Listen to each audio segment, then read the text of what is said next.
Hello students, good afternoon सभी को। और आज अपने अपनी फिज़िक्स की क्लास को आगे स्टार्ट करते हैं। लास्ट जो क्लासेस थी उनके अंदर अपनों ने स्टडी करी थी बेटा आवेश, आवेश के मात्रक, द्रव्यमान क्षति और क्वांटीकरण के बारे में स्टडी करी। और हमने बेटा बहुत सारे टॉपिक्स जैसे कि आवेशों को स्थानांतरित करने की विधियां देखी। उनके अंदर 3 विधियां पढ़ी थी बेटा हमने। पहली विधि तो करी थी बेटा कौन सी? घर्षण द्वारा, दूसरी स्पर्श द्वारा, तीसरी प्रेरण द्वारा। ठीक है, तो ये हमने टॉपिक्स कल तक परसों तक कर लिए थे।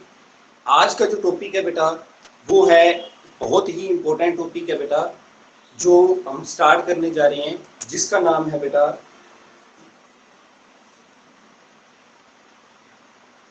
कूलॉम का नियम।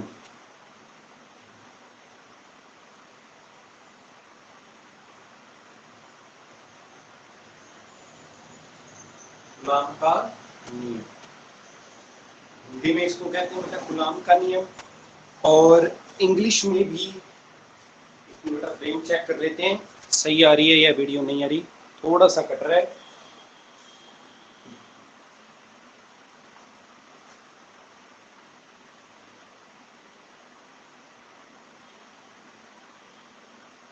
कूलॉम का नियम, क्या हम कहते हैं बेटा इसको इंग्लिश के अंदर कूलॉम्स लॉ। क्या बोलते हैं इसको? कूलॉम्स लॉ भी कह देते हैं।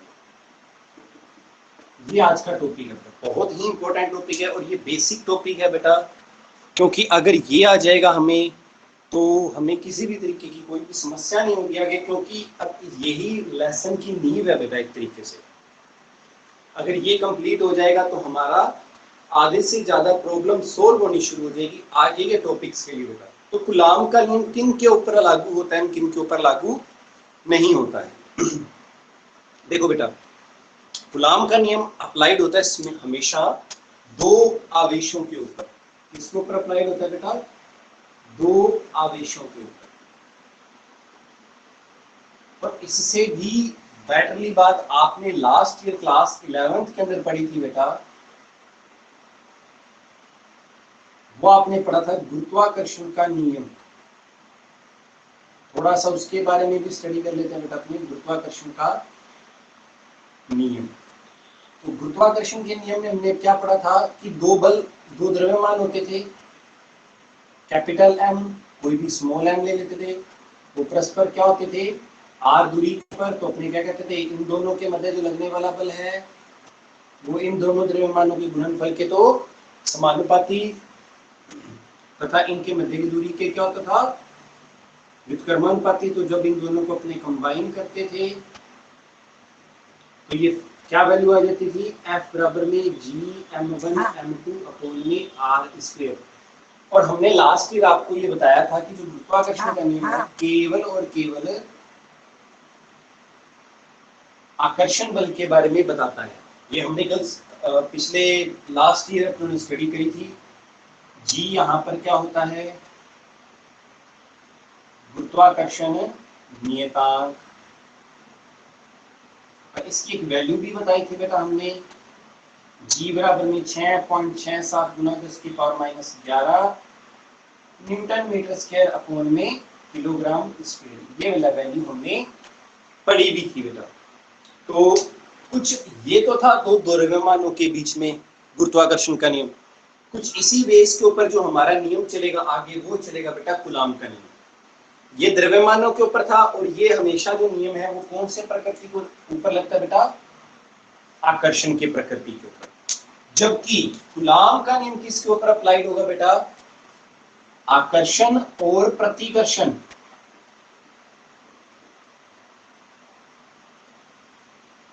आकर्षण तथा प्रतिकर्षण दोनों के ऊपर ये क्या होता है बेटा? हमारा लागू होता है। किसका नियम?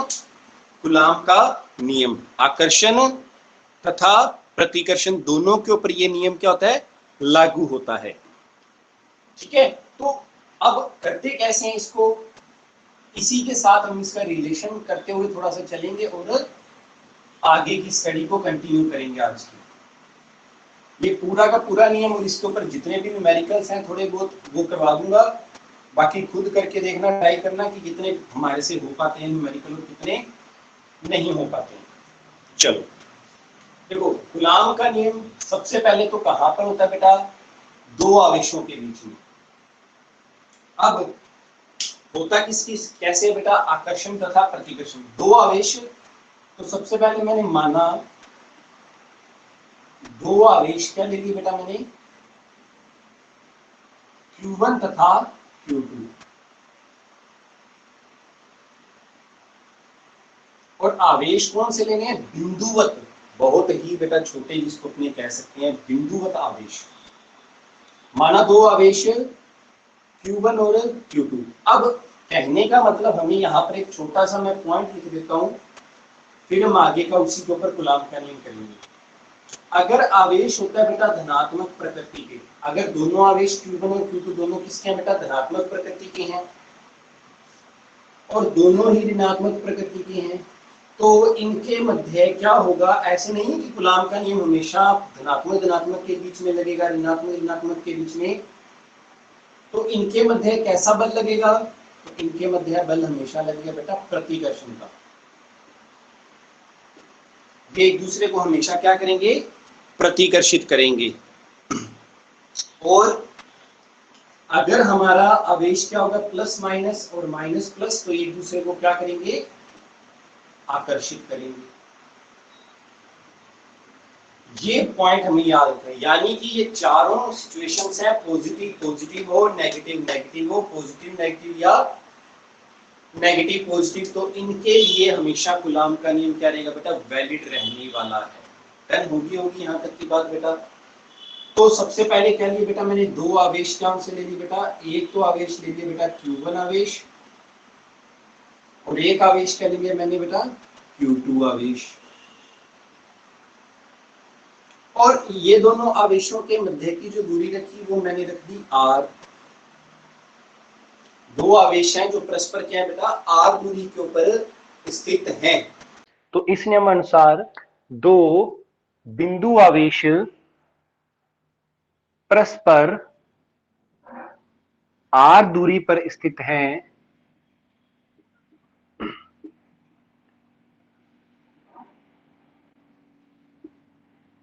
तो इनके मध्य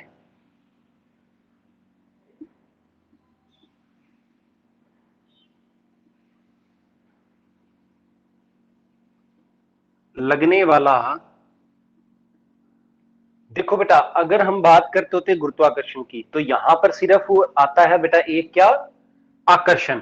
लेकिन यहां पर क्या है? कूलॉम का नियम दो आवेशों के बीच लगता है, जो आकर्षण प्रकृति का भी हो सकता है और प्रतिकर्षण के। तो इनके मध्य लगने वाला आकर्षण तथा प्रतिकर्षण बल इन दोनों आवेशों के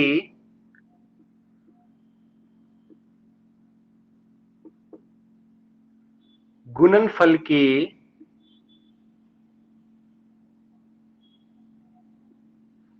के समानुपाती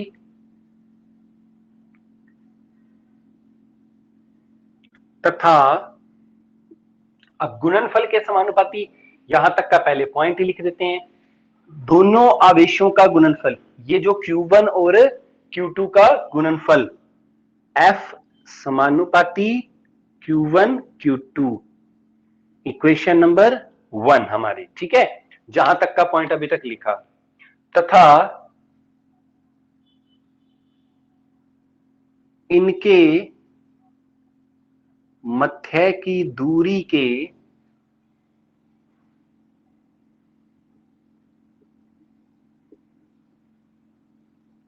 वर्ग के व्युत्क्रमानुपाती होता है।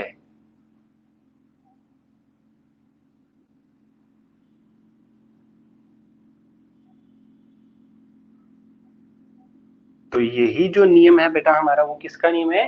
कूलाम का नियम, दूरी के वर्ग के व्युत्क्रमानुपाती, तो F समानुपाती क्या हो जाएगा, समानुपाती नहीं, वर्ड क्या बोला जा रहा है, व्युत्क्रमानुपाती। हाँ, समानुपाती भी बोल देते होते हैं, लेकिन वो क्या बोलते हैं, F समानुपाती है 1/r² के। अगर हम व्युत्क्रमानुपाती बोल सकते हैं तो F व्युत्क्रमानुपाती r², तो हम समझ सकते हैं कि 1/r² ही बोला जा रहा है। ठीक है बेटा, तो ये हमारा पॉइंट हो गया। अब क्या करना है इसके बाद में, समीकरण 1 व 2 को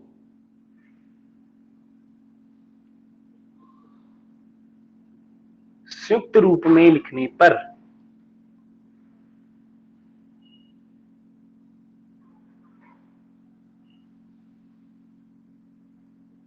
अब इनको संयुक्त रूप में लिखना है, वो अपने इस तरफ लिख देते हैं।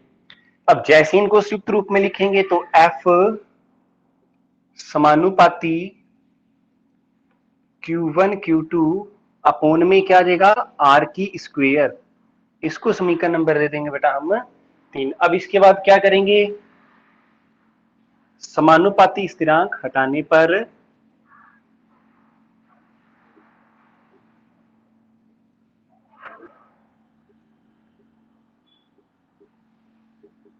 अब जैसे ही समानुपाती स्थिरांक हटाएंगे तो हमने देखा था कि गुरुत्वाकर्षण वाले में क्या आता है बेटा, कैपिटल G, गुरुत्वीय नियतांक। अब हम यहां पर क्या करेंगे, हम यहां पर लेंगे बेटा एक जो नियतांक आएगा वो आएगा बेटा K Q1 Q2 bye r²।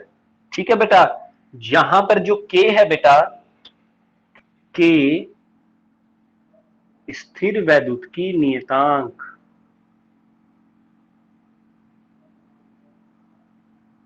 K क्या है, स्थिर वैद्युतिकी नियतांक।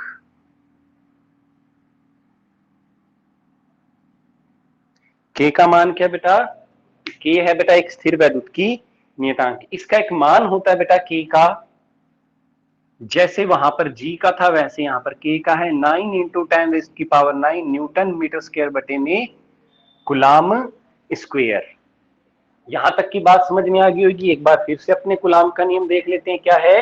इस नियमानुसार दो बिंदु आवेश परस्पर r दूरी पर स्थित हैं तो इनके मध्य लगने वाला आकर्षण व प्रतिकर्षण बल इन दोनों आवेशों के गुणनफल के समानुपाती तथा इनके मध्य की दूरी के क्या होता है, वर्ग के व्युत्क्रमानुपाती होता है। लिख दिया बेटा अपनों ने, ये लिख दिया, लगने वाला आकर्षण तथा प्रतिकर्षण बल इन दोनों आवेशों के गुणनफल वो ये रहा बेटा हमारे पास, तथा इनके मध्य की दूरी के वर्ग के व्युत्क्रमानुपाती वो पॉइंट ये रहा बेटा हमारे पास। फिर हमने क्या कर दिया, इन दोनों को संयुक्त कर दिया तो हमारे पास ये निकल के आ गया और K की वैल्यू निकल के आ गई। अब एक क्वेश्चन आता है बेटा यहां से, और क्वेश्चन ये है K की विमा बताइए।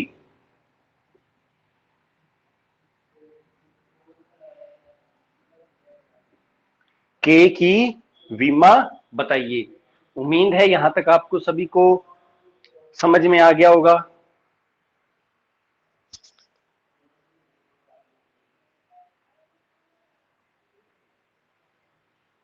डन है यहां तक की बात, चलो आगे का काम करते हैं।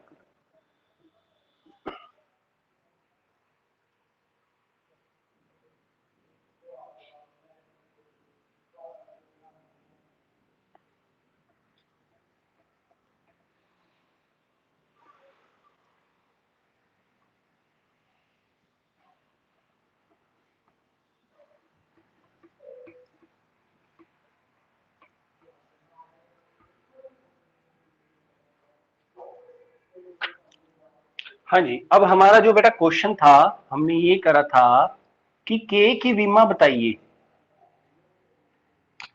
जल्दी से अपने इस टॉपिक को खत्म करेंगे। K की विमा बताइए। तो देखो बेटा हमारे पास में एक फॉर्मूला निकल के आया है, कूलाम का नियम, और उसका फॉर्मूला है बेटा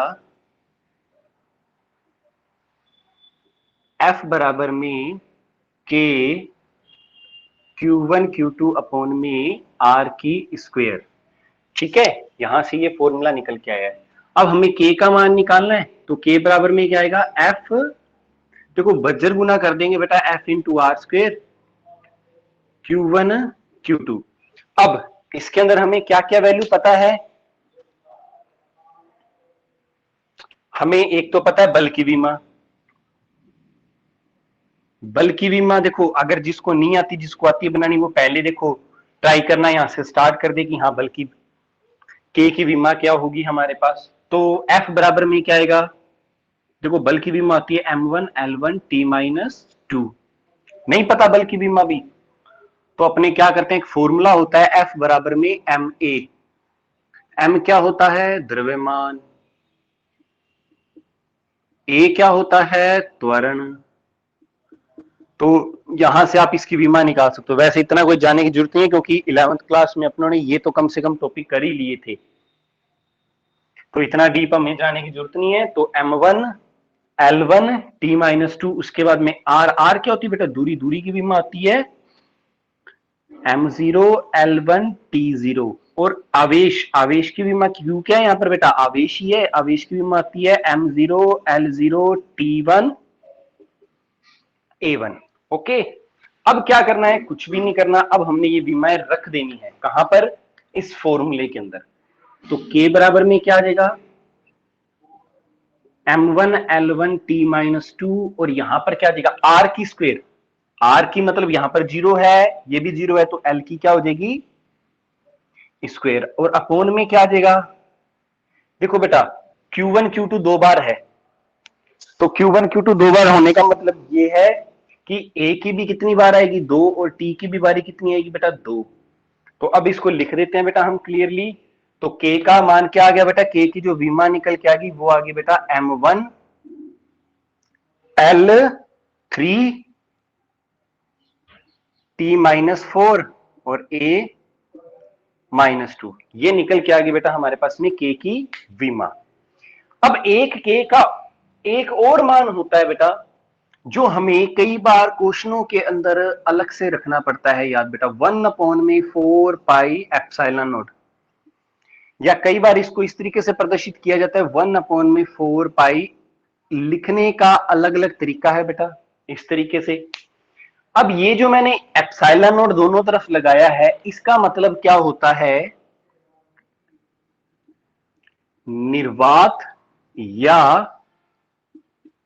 वायु की विद्युतशीलता। अब इसको समझने के लिए ये मतलब क्या है विद्युतशीलता का, इस चीज को समझते हैं हम।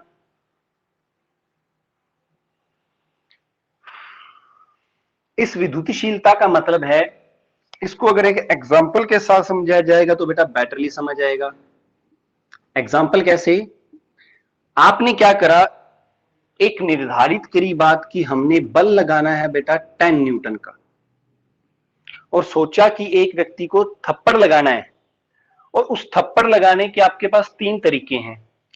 पहला तरीका तो यह है कि आपने इसका पानी में थप्पड़ लगाना है, भी पानी चल रहा है उसके अंदर आपने थप्पड़ लगा करके देखना है। दूसरा सोर्स है वायु के अंदर, और तीसरा सोर्स है बेटा हमारे पास में कीचड़, जिसको इंग्लिश में बोलते हैं बेटा मडी वाटर। ठीक है, तो हमारा कीचड़ हो गया बेटा ये। अब आप खुद देखो कि किसके अंदर जो हमारा बल है थप्पड़ जोर से लग पाएगा, तो ऑब्वियसली सभी का आंसर निकल के आना चाहिए कि वायु के अंदर, क्योंकि वायु के अंदर हमें कोई जल्दी से प्रभावित नहीं कर पाएगा। उससे भी पहले देखें तो निर्वात के अंदर बेटा, तो यानी कि हमारा एक पॉइंट निकल के आता है कि हमें जब थप्पड़ लगाएंगे वायु के अंदर तो जल्दी से चार्ज जाएगा। और यही अगर एक मैं यहां पर खड़ा हूं, मैं Q1 चार्ज हूं, बीच में कोई सोर्स आ जाए पानी एक का प्रयास करूंगा तो क्या होगा, थप्पड़ थोड़ा सा कम जोर से लगेगा। कीचड़ के अंदर जाकर के लगाएं तो और कम जोर से लगेगा। तो यानी कि कहने का मतलब विद्युतशीलता का मतलब यही है कि दो आवेश जब वायु के अंदर विद्यमान है तब वो कितना बल लगा सकते हैं, वो इसी का मतलब को दर्शाता है, निर्वात या वायु की विद्युतशीलता। और निर्वात का मतलब सभी को पता होगा कि क्या होता है, वैक्यूम लेस बेटा, जिसके अंदर कोई हवा नहीं होती। निर्वात क्या है, धरती पर मौजूद है? नहीं है। कहां पर? अंतरिक्ष में। लेकिन हम बना जरूर सकते हैं यहां पर निर्वात। वो जब अपने बात करेंगे उसके ऊपर, तब की तब बात है। तो उम्मीद आपको ये एग्जाम्पल समझ में आया होगा। तो इस आधार पर कूलाम का नियम क्या लिखा जा सकता है? तो यहां पर लिखेंगे बेटा हम कूलाम का नियम।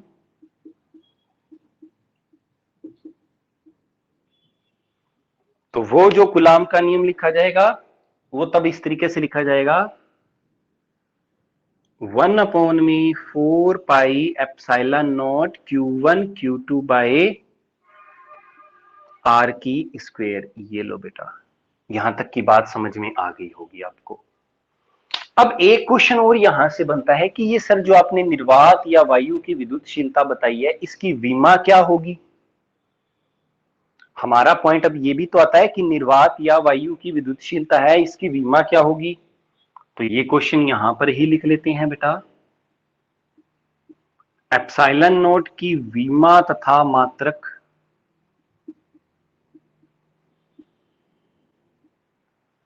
देखो इसका अब हल कैसे करेंगे इसको।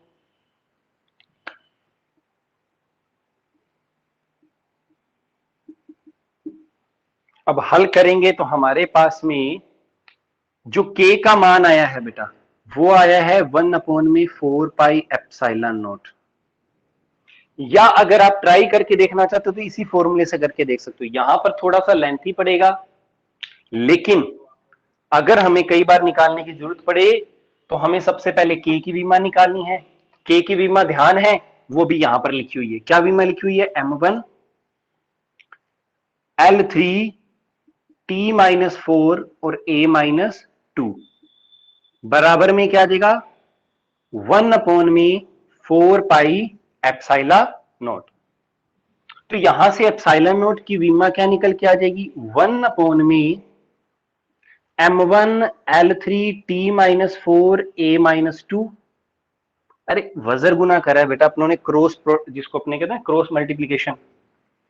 तो एप्सिलॉन नोट की जो विमा आएगी वो आ जाएगी बेटा, जब इसको ऊपर की तरफ लेकर के जाएंगे तो जो वैल्यू प्लस में है वो माइनस में हो जाएंगी और जो माइनस में है वो प्लस में हो जाएगी। तो ये जो विमा निकल के आ गई वो किसकी विमा निकल के आ गई? हमारे पास में एप्सिलॉन नोट की विमा निकल के आ चुकी है। उम्मीद है यहां तक का टॉपिक आप सभी को समझ में आया होगा।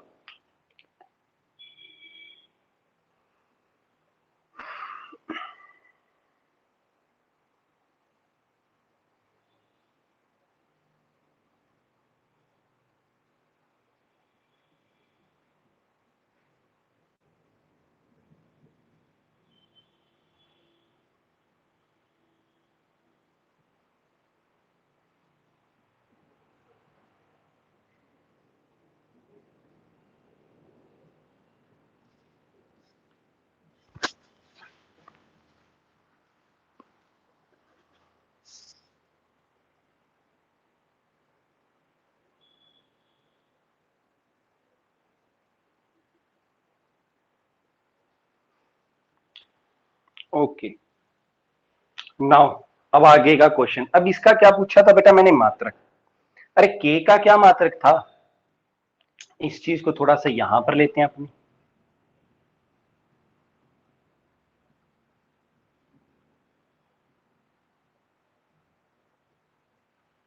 अभी इसको हम थोड़ा सा ऊपर की तरफ लेते हैं। के का क्या मात्रक था? न्यूटन मीटर स्क्वायर बटे कूलम स्क्वायर। अरे एप्सिलॉन नोट का 4 पाई का तो कोई मात्रक नहीं होता, तो एप्सिलॉन नोट का भी मात्रक होता है बेटा कूलम स्क्वायर बटे में न्यूटन मीटर स्क्वायर। अरे जस्ट क्योंकि ये विमा अपोजिट है तो ये मात्रक भी क्या होगा? जस्ट उसका बेटा विपरीत हो जाएगा। ठीक है। अब नेक्स्ट पॉइंट हमारा,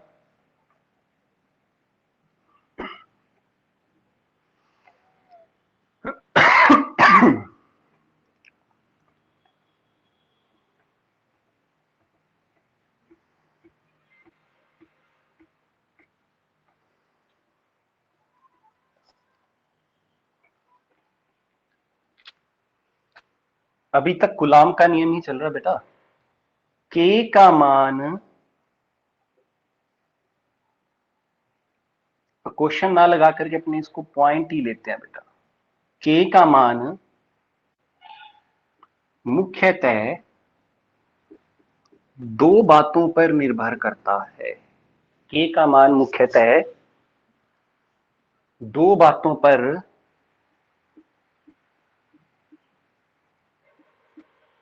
निर्भर करता है। किन किन बातों के ऊपर? तो पहला जो पॉइंट आता है वो आता है हमारा माध्यम पर।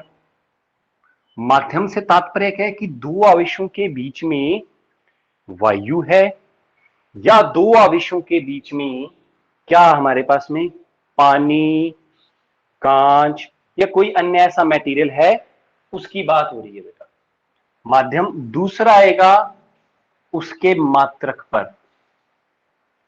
के का यूनिट सिस्टम पर, इंग्लिश में इसको बोलते हैं बेटा मीडियम।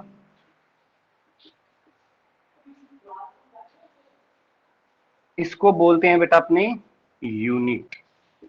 ओके, चलो ठीक है। तो अपने फर्स्ट पॉइंट यहां पर लगाएंगे बेटा माध्यम पर। तो जब हम बात करेंगे माध्यम पर तो उसके अंदर एक पॉइंट लगाएंगे। सबसे पहले जो हम पॉइंट लिखेंगे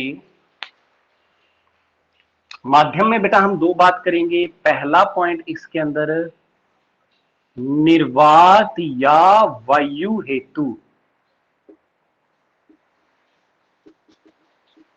निर्वात या वायु हेतु क्या? गुलाम का नियम भाई।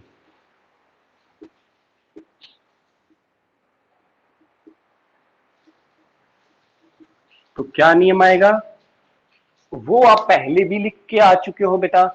तो वो नियम आएगा F बराबर में, क्योंकि बेटा अब पर्टिकुलरली अपने एप्सिलॉन नोट के ऊपर बात कर रहे हैं, Q1 Q2 अपॉन में R की स्क्वायर। Equation number 1। ठीक है, ये कूलाम का नियम आ गया। दूसरा पॉइंट आएगा बेटा दो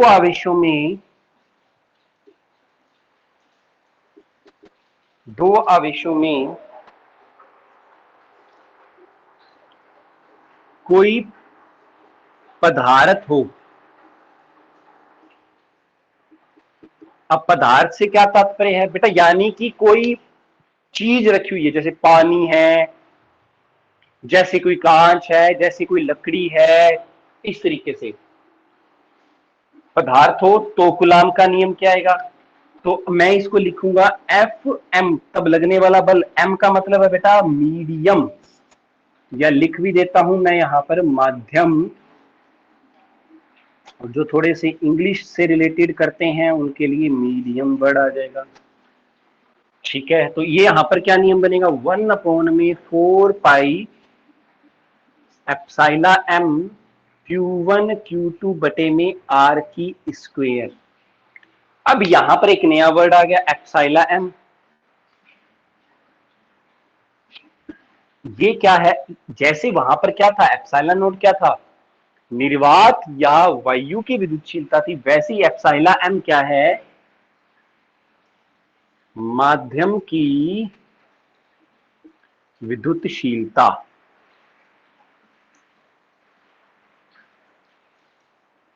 माध्यम की विद्युतशीलता। अब इसके बाद क्या करूंगा बेटा? समीकरण 1 में भाग लगाया बेटा मैंने 2 का, क्योंकि माध्यम पर देख रहे हैं ना हमारा कूलाम का नियम क्या काम करता है, तो वो हमें देखना जरूरी है। तो F अपॉन में क्या कर दिया बेटा मैंने? F M. अब देखो ये सारी की सारी वैल्यूज लिखनी पड़ेंगी हमें। वैल्यू क्या लिखेंगे? 1 अपॉन में 4 pi epsilon naught Q1 Q2 upon में R की स्क्वायर, और अपॉन में क्या आ जाएगा? 1 अपॉन में 4 pi epsilon M Q1 Q2 upon में R की स्क्वायर। 4 पाई से 4 पाई, Q1 Q2 से Q1 Q2, R स्क्वायर से R स्क्वायर क्या हो जाएगा? Cancel out. तो F बराबर में क्या आ जाएगा? एफ एम 1 अपॉन में एप्सिलॉन नॉट 1 अपॉन में एप्सिलॉन एम, ये हमारी वैल्यूज आ जाएगी। ठीक है, तो इसको मैं कुछ इस तरीके से प्रदर्शित कर देता हूं, एफ अपॉन में F M epsilon M upon में एप्सिलॉन नॉट, कुछ इस तरीके से भी इसको लिख सकता हूं। अब मैं एक काम करूंगा यहां पर, और वो काम ये करूंगा कि एप्सिलॉन एम अपॉन में एप्सिलॉन नॉट को एक नया वेरिएंट दूंगा बेटा एप्सिलॉन आर, और ये जो एप्सिलॉन आर है इसको हिंदी में बोलते हैं बेटा परावैद्युतांक। ये इसके बारे में भी हम स्टडी करेंगे आगे वाला जब लेसन स्टार्ट करेंगे, परावैद्युतांक ये क्या होते हैं, ये कितने प्रकार के होते हैं, तब इसके बारे में स्टडी कीजिए। और इंग्लिश में इसको बोलते हैं हम बेटा डाई इलेक्ट्रिक मीडियम।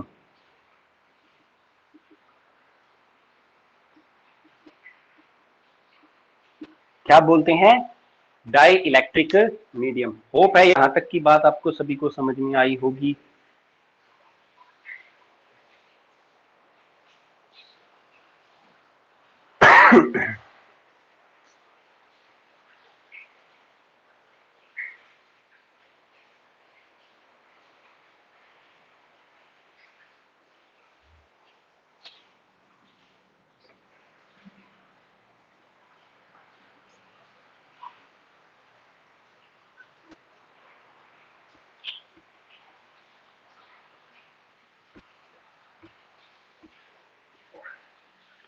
हाँ जी, देखिए अभी मैंने एक वैल्यू लिखी थी एफ अपोन में F M epsilon M upon में एप्सिलॉन नॉट, और मैंने इसकी जगह एक वैल्यू लिखी थी, वो मैं यहां पर ही लिख देता हूं, एप्सिलॉन एम अपोन में एप्सिलॉन नॉट, इसको एक नाम दिया था एप्सिलॉन आर। ठीक है, और इसको नामांकित करा था बेटा मैंने किसके साथ? परावैद्युतांक के साथ, और इंग्लिश में इसको बोला था बेटा डाइलेक्ट्रिक मीडियम। तो मैं इस इक्वेशन को कुछ ऐसे लिख सकता हूं, फिर तो आसानी से मेरे को पता चल गया, एफ बराबर में एफ एम एप्सिलॉन आर, ये मेरी एक इक्वेशन आ गई है यहां से बड़े अच्छे ढंग से। अब कई बार क्या होता है, एग्जामिनर क्वेश्चन पूछ लेता है परावैद्युतांक को परिभाषित करो,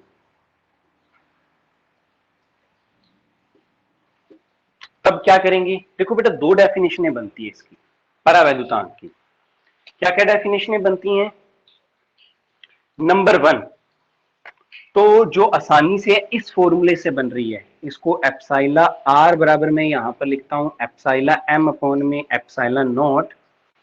तो जो इसकी एक डेफिनेशन बनती है एप्सिलॉन आर बराबर में, वो ये बनती है, अगर किसी ने सही ढंग से क्लास लगाई तो उसको पता चल जाएगा माध्यम की विद्युतशीलता कि एप्सिलॉन एम को क्या बोला था मैंने तब, और एप्सिलॉन नोट को क्या बोला था मैंने तब।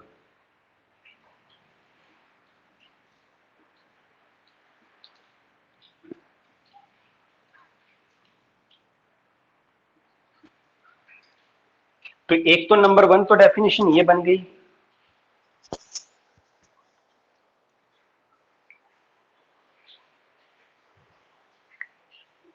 एंड नंबर सेकंड जो डेफिनेशन बनती है वो ये बन जाती है,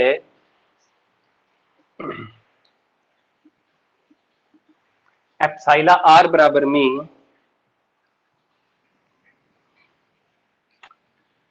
निर्वात या वायु में, वो इस बलों से बनेगी बेटा, निर्वात या वायु में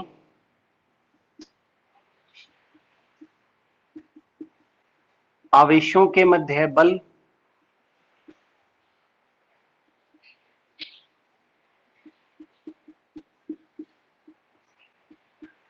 पटे में माध्यम में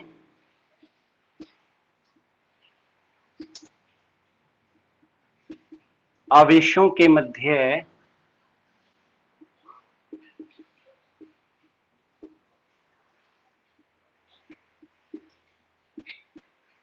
लगने वाला बल। दोनों ही किसकी परिभाषाएं हैं बेटा? एप्सिला आर की परिभाषाएं। तो इसको अगर फॉर्मूला लिखेंगे तो एप्सिला आर बराबर में क्या आता है? एफ अपॉन में एफ एम। ठीक है, तो अब देखेंगे बेटा हमारा फॉर्मूला इसके बाद क्या बन सकता है। अगर मेरे को चाहिए बेटा निर्वात में अकेला बल, तो एफ बराबर में क्या करूंगा? क्रॉस मल्टीप्लीकेशन लगाऊंगा और एफ एम इंटू क्या आ जाएगा बेटा? Epsilon R. बात पल्ले पड़ गई होगी यहां तक की।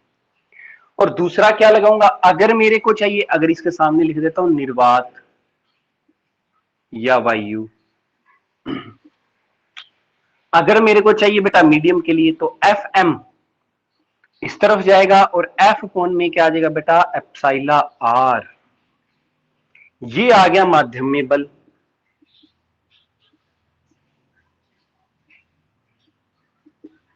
अब देखो आप खुद ही सही ढंग से, जिनको मैथ्स थोड़ी सी भी आती होगी वो यहां पर सही कर देंगे कि माध्यम में बल के निर्वात के बल में कुछ क्या लगाया जा रहा है बेटा? भाग लगाया जा रहा है।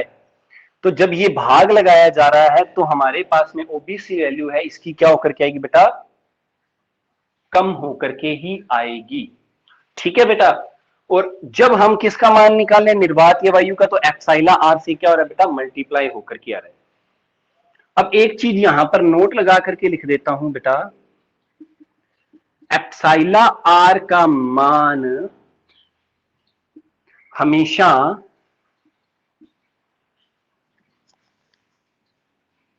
एक से ज्यादा और इंफिनिटिव से क्या होता है बेटा? कम होगा। ये वाला हमारा पॉइंट रहेगा, इंपॉर्टेंट फैक्टर है। लेकिन दो मान लिख देता हूं बेटा एप्सिला आर के, जो हमें याद रखने होते हैं। वायु हेतु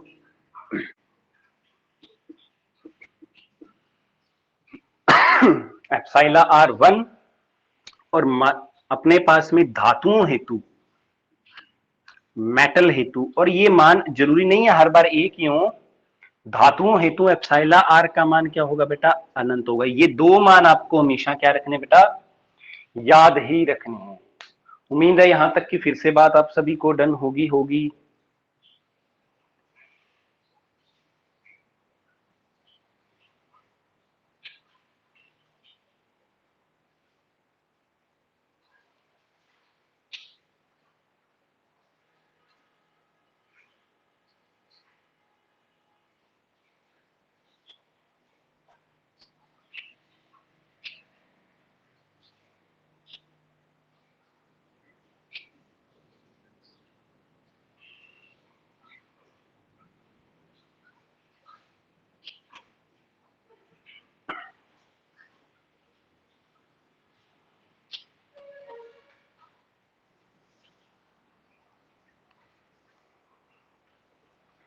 चलो ठीक है बेटा। अब इसके बाद देखो,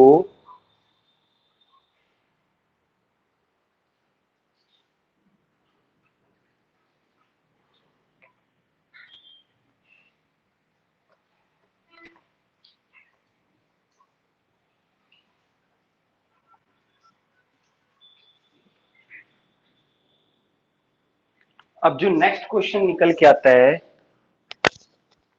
वो ये निकल के आता है कि एप्सिला आर की विमा तथा मात्रक। तो एक पॉइंट आपको पहले और दूसरा बता देता हूं कि जब हमने एक बात लिखी थी कि बल वाली 3 एग्जाम्पल बताए थे, हवा, तो जिसको अपने वायु बोलते हैं, फिर हमने क्या बोला कि पानी के अंदर, या फिर हमने क्या बोला? कांच के अंदर।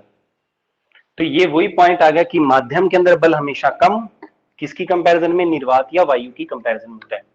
तो एप्सिला आर देखो, हमने दो फॉर्मूले बनाए थे। अभी एक यहां पर एक फॉर्मूला मैं यहां पर वैसे लिख देता हूं, epsilon R is equal to epsilon M upon में एप्सिलॉन नॉट। तो हमारे पास में यानी कि ये पॉइंट निकल के आता है, एप्सिला एम सेम मात्रक सेम विमा, एप्सिलॉन नॉट सेम मात्रक और सेम विमा। तो एप्सिला आर मात्रकहीन तथा विमाहीन राशि है। ये बात आप सभी को समझ में आ गई होगी।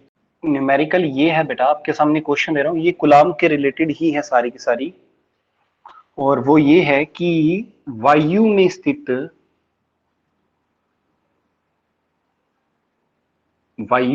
फ्रेम चेक कर लेते हैं सही है या नहीं है।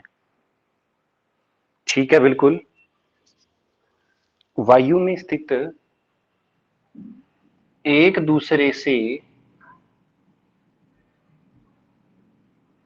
वायु में स्थित एक दूसरे से 30 सेंटीमीटर की दूरी पर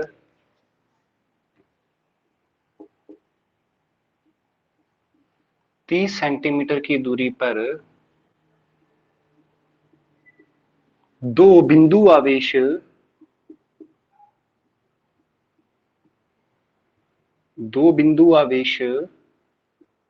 क्रमशः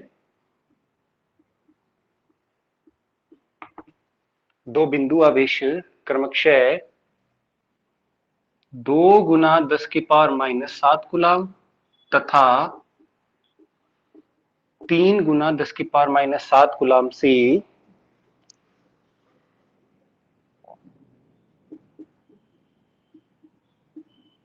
-7 कूलाम आवेश से आवेशित हैं।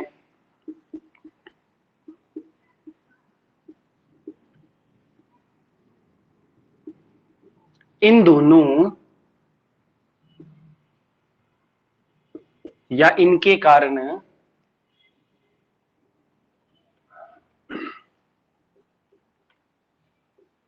लगने वाले बल का मान, इन दोनों आवेशों के कारण लगने वाले बल का मान बताइए। हो सकता है किसी के अंदर आवेश दे रखे हों, किसी के अंदर आर ना दे रखी हो, किसी के अंदर एफ ना दे रखी हो, तो बेटा किसी के अंदर कुछ भी मटेरियल नहीं दिया हो तो कोई समस्या डरने वाली नहीं है। कहीं पर डर जाओ और बोलो कि ये तो दिया ही नहीं। जब भी ऐसे क्वेश्चन आए तो सबसे पहले यहां पर क्या लिखना है बेटा, हमने हल, और सबसे पहले निकालना क्या है कि दिया है, क्या दिया है क्वेश्चन के अंदर, वो ढूंढ लो बस। जब वो ढूंढ लोगे तो आधा क्वेश्चन तो हमारा वैसे सोल्व हो जाएगा। आर कितनी दे रखी है, 30 सेंटीमीटर, और एक पॉइंट की जब भी हमें जो मात्रक देखनी है वो एक ही यूनिट के अंदर हो तो बेटर रहेगा। 30 सेंटीमीटर, तो 30 और सेंटीमीटर को मीटर में चेंज करने के लिए क्या करेंगे, 100 से भाग लगा देते हैं, और मैं हमेशा ऐसे ही करता हूं, 10⁻⁻2 के साथ मल्टीप्लाई कर देता हूं। Q1 कितना दे रखा है, 2 गुना 10⁻⁷ कूलाम। Q2 कितना दे रखा है, 3 गुना 10⁻⁷ कूलाम। और निकालना क्या है, F का मान। K का मान हमें पता होता है 9 × 10⁹ न्यूटन मीटर स्क्वायर अपॉन में कूलाम स्क्वायर। तो यहां पर क्या करेंगे, सबसे पहले लगाएंगे हम यहां पर कूलाम का नियम।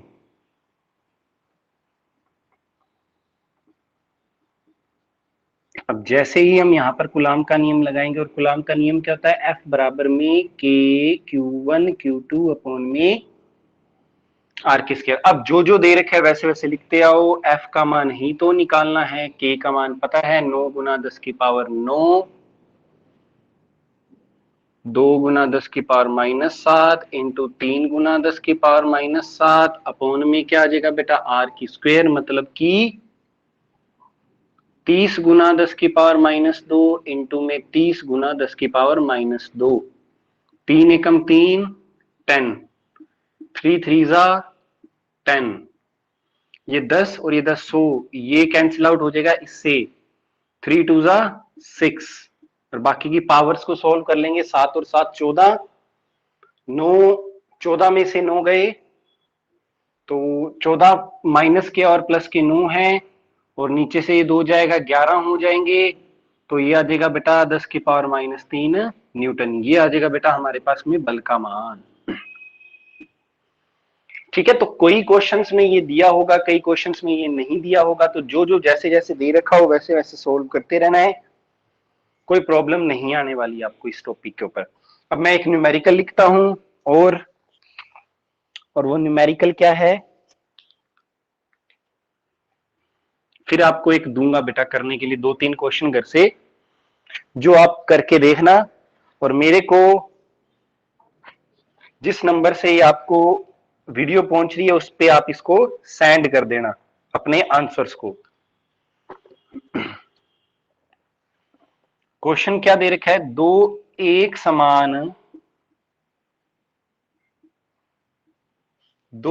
समान तथा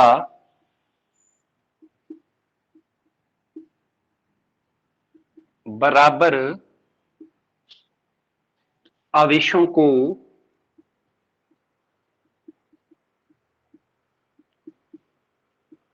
3 मीटर की दूरी पर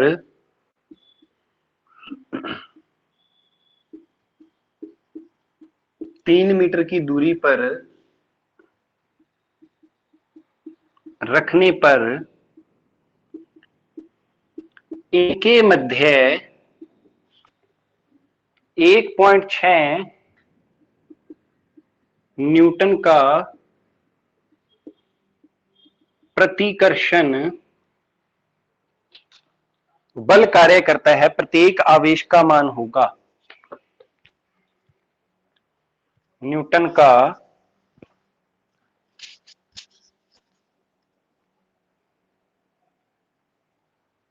प्रतिकर्षण बल कार्य करता है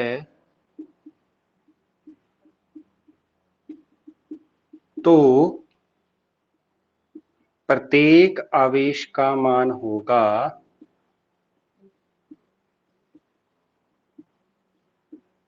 ये हमारा क्वेश्चन है बेटा। तो मैं इसको डायरेक्ट हल कर रहा हूं।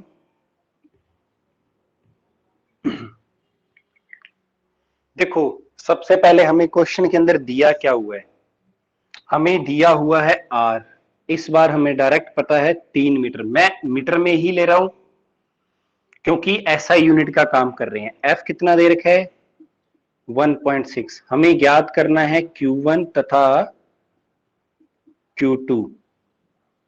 दो एक समान मतलब एक जैसे हैं तथा बराबर आवेशों को, बराबर का मतलब है Q1 बराबर Q2 है, तो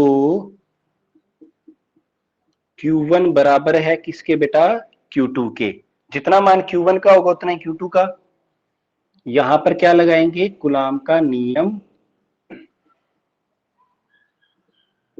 F बराबर में क्या आ जाएगा K Q1 Q2 अपॉन में R की स्क्वायर।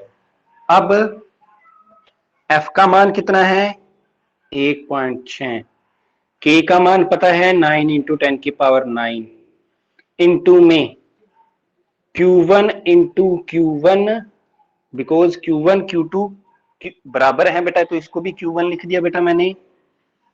ये बन जाएगा बेटा, हमारे पास में क्या वैल्यू दे रखी है 3 मीटर, और 3 की स्क्वायर हो जाएगी बेटा 9, 9 से 9 क्या हो जाएगा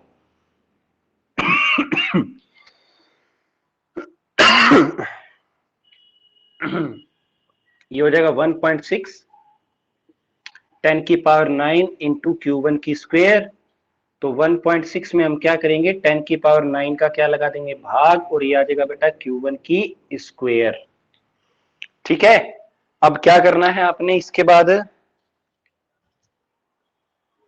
बाकी का पार्ट मैं यहां पर कर रहा हूं।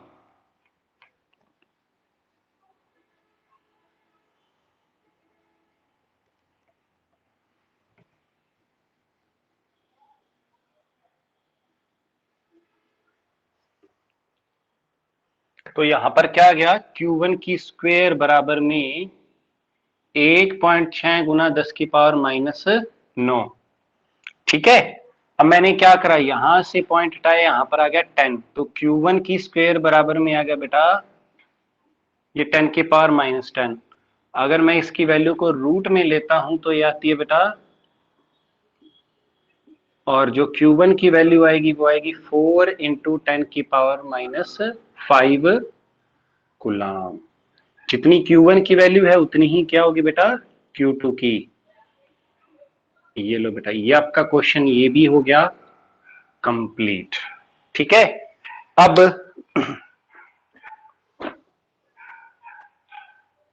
एक क्वेश्चन दे रहा हूं बेटा, और जो आपने 2 क्वेश्चन और दे रहा हूं, जो आपने बेटा घर से करके देखनी है।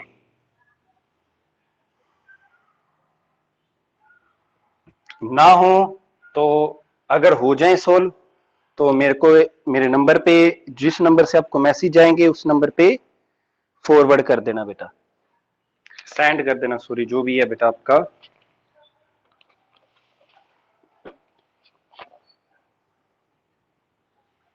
तो क्वेश्चन क्या दे रखा है,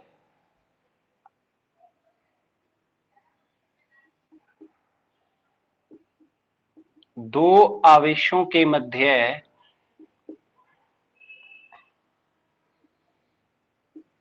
बल F है, दो आवेशों के मध्य बल F है,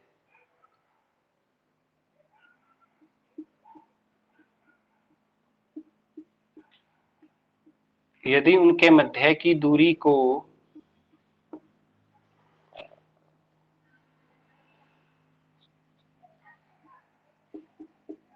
3 गुना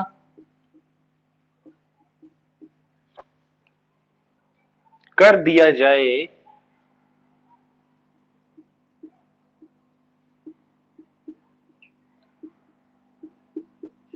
तो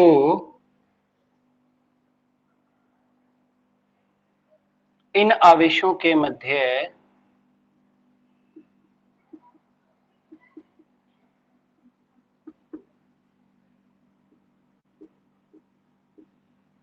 इन आवेशों के मध्य बल होगा।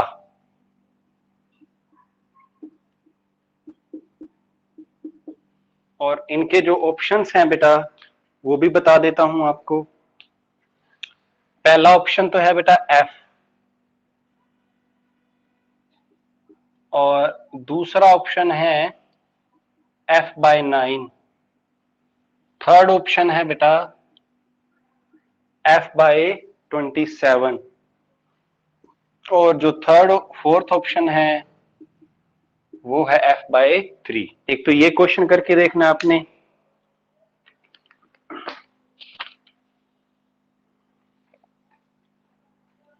एक क्वेश्चन और दे रहा हूं, दो समान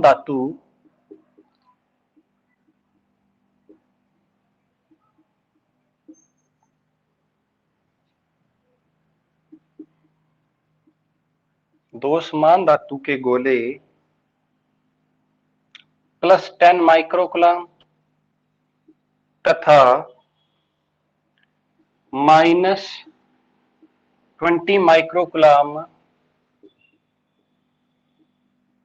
आवेश से आवेशित किए गए हैं,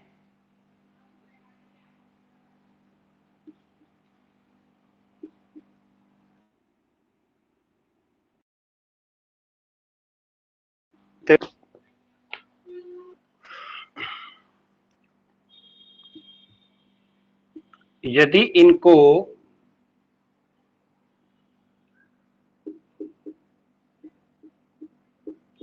एक दूसरे के संपर्क में लाकर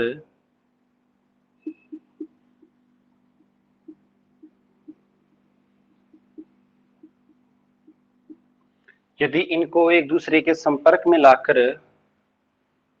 अलग कर पुनः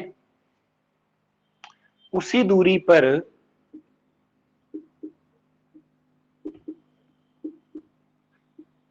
रख दिया जाए, पुनः उसी दूरी पर रख दिया जाए, तब दोनों अवस्थाओं